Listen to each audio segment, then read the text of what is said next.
Okey, daripada macam ni boleh jadi yang ni. Jom kita makan. Oh, sedap.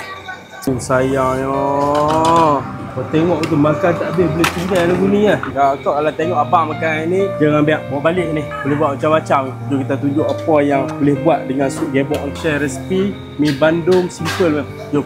Kak abang ni boleh kikis tu 4 rapat tu. Kita akan buat mi bandung dengan sup gebok ni. Sup gebok beli ni boleh buat macam-macam benda. Satu boleh buat sup Thai, boleh juga buat mi bandung cara simple punya lah. Tak ada udang-udang kering apa semua. Ni semua orang boleh buat. Tak ada blender-blender apa. Tapi rasa memang kalah lah, memang padu lah. Okey, daripada macam ni boleh jadi mi bandung.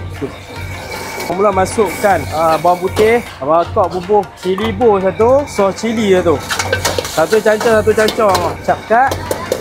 Kita tumis sat. Sup gebok nanti kita dah kikis kan. Dah masuk. Gebok ni. Ni mi bandung cara simple punya lah. Dia rasa dia padu lah. Okey, pecah telur ah. Pecah telur dah.